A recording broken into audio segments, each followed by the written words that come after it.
The history of class sizes. During the 1950s, schools housed more of a homogeneous population. This class ratio was about 35 to 40 students per teacher.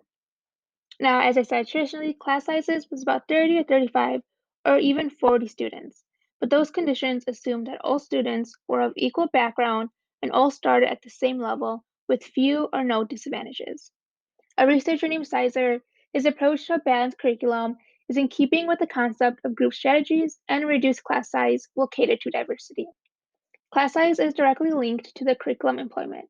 Studies have shown that smaller classes are of greater benefit for most students. Now, solving overcrowding is very expensive for public schools, although some schools, such as charter schools, was able to overcome a few of those problems. By charter schools having smaller class sizes, it allowed local control, multiculturalism, bilingual education, improved sex education, increased school competition for grades and awards, and made teachers a lot more accountable. Now you can see in the graph that I have here is it shows the years of 1900s and the type of uh, experiments that were done. So we have observational analysis correlation, observational analysis matching, and field experiments. And you can see from the 1920s and 1930s, there was a lot more experiments being done in class sizes. And the reason for that is because during the 1900s through 1930s, census data showed that enrollment among students aged between 5 and 19 grew from 52 to 72%. So since there was a lot more students coming into the classroom, the teachers were getting a lot more overwhelmed. So they started doing research on to figure out if small class sizes is actually better for the students. So field experiments in class sizes. The link between class size and school expenditure was especially strong in the 1900s, with instructional salaries at the time constituting about 80% of total expenditure, relative to the 45% in the 1990s. Now, even though a lot of the research shows that smaller class sizes are better, not surprisingly, the use of experimental research to justify the increase in class sizes brought criticism from many professional educators. A large fraction of the early field experiments were conducted in the Midwest. Of the 24 studies, 13 collected data in one or more of the following states: Iowa, Illinois, Michigan, Minnesota, Ohio, and South Dakota. In all but two of the 24 field experiments, the authors concluded that average achievement was not significantly reduced in larger class sizes, and in many instances, the students in larger class sizes outperformed their smaller class size counterparts. So, just with those two field experiments, a lot of schools took that and ran and showed that having a larger class size is much better than having smaller class sizes. Because at the end of the day, it's easier for the schools to have larger class sizes, then they don't have to keep on employing more teachers. So, an example of schools not reducing class sizes is according to Callahan 1962, the superintendent of the Chicago Public Schools used the evidence from the work done by Stevenson and other authors to place a floor of 20 on class sizes throughout the city and push for a broad increase in class sizes. Now, if you look at the chart on the slide, it shows the summary statistics of field experiments in class sizes through the 1940s. So it shows the author, year of publication, the states it was done in, the grades covered, subject covered, of the school, the classes, and students. And then the last column is average class size, small versus large. As the financial pressure on schools declined, interest in the importance of class sizes did as well, and the class size research all but ceased for the next 15 years. Parties and roles that are important within a classroom are the first two you think of are teachers and students. But who else can be involved? Would the administration be involved? Principals, superintendents, school boards. Who decides the classroom sizes? Who decides what students are assigned to each teacher? Who decides how many teachers per grade for there to be a reasonable sized classroom? All of these important roles go into effect of making a classroom work or not work. What roles do special education teachers and teachers' aides play?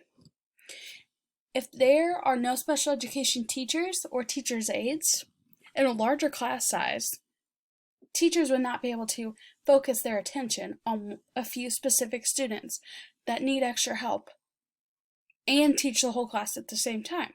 That's where the special education teachers step in and the teacher's aides. They know and they have different strategies to use for students who need the extra help within that huge class.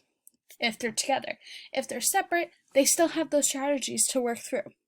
In a smaller class size, some students who need extra help could get that special attention. However, special education teachers and teachers' aides know so many more different strategies to help specific students' struggles that some general education teachers might not know. And that simply comes with experience of working with those students. And then what roles does technology play within the classroom?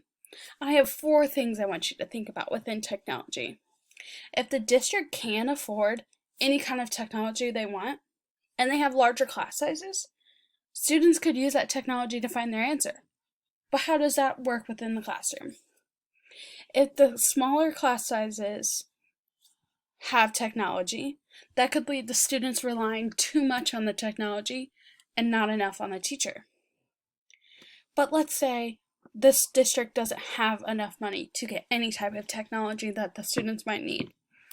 Then those students in a larger class size might be waiting too long to get their answers from their teacher. And in a smaller class sizes, they might not have to wait a long time, but what other problems could come with that? One I thought of was if they had a question in a smaller class size and the teacher doesn't know and they don't have the technology to find out that answer, what does that show the students? What's the next step that the teacher might have to do? Those are the 4 things I want you to think about when you're thinking about what technology plays within the classroom and what the class sizes and how important they are. All right, so this is the effects on students and their education. So the table below is named Elementary Language Level Grade Data, and this was found in a study conducted by Wayne Jones and Kay Gallagher, and the study was designed to test the impact of classroom size on learning and teaching English. So this figure shows the results of grades in smaller classrooms versus larger classrooms. So as you can see, the small classroom consisted of 24 students and the large classroom consisted of 46. And on average, the smaller classroom had higher percent grades in average coursework, average final exam grades, and average overall course grades. So next, this information is from the journal article, Are Class Size Differences Related to Pupils' Educational Progress and Classroom Processes? Findings from the Institute of Education Class Size Study of Children aged 5 to 7 years. And if you take a look at the smaller classroom section, you can see there is more of an opportunity for teacher to student connections. There's less students, so it gives the teacher more opportunity to make more meaningful and personal connections with his or her students. And also, the literacy rates were found to be improved faster in smaller classrooms than larger classrooms. So if you take a look at the larger classroom section, you see bigger groups equal less accountability, and that refers to when you put students into groups, usually the number of groups stay the same, so the group sizes are going to be larger. And with larger group sizes, there is more of a chance for some students to have to do all the work and less students to be able to not do as much or not have enough to do in these bigger groups. And then also in larger classrooms, you see more opportunity for student conflict. There are a lot more students, and so if students get into conflict, it's harder to pick up on as a teacher when you have a larger classroom versus when you have less students. You usually can pick up on those student conflict issues more easily. So as we can see that there's a large percentage of states with crowded classrooms, and these are the top 10 states, and teacher shortages have affected classroom sizes. So as the number of available teachers have declined, classroom sizes have to increase in order to compensate, And larger class sizes tend to stress out students, teachers, and administrators. And elementary students are negatively affected by large classrooms. So they're more likely to fall behind or, float on by. And it's likely that the teacher shortage will continue in the next few years and increasing, which also affects class sizes further. And COVID-19 has affected class sizes as schools have transitioned to online learning. According to an article, Did COVID-19 Drive Teachers to Quit? Mentioned a USA Today poll that found that 1 in 5 teachers said they were unlikely to return to teaching this fall. And while online learning has proven to be a good alternative to in-person classes, COVID-19 has put more pressure on teachers and has caused a lot of them to leave the profession. And looking at this image, we can see that a lot of Arizona teachers are leaving. In 2019, 427 teachers left, and that has increased to 751 teachers who've left August since August 2020. And across the country, online classes vary in size, but those with already like crowded classrooms like Arizona, teachers are finding themselves in classes with 50 or more students. For instance, the Providence Journal reported that a first grade teacher from Rhode Island has a class of 52 students this year, and then a USA Today article reported that a fourth grade teacher from Arizona started the school year with 53 students and currently has 70 students total. So majority of students and teachers are not used to teaching or learning online.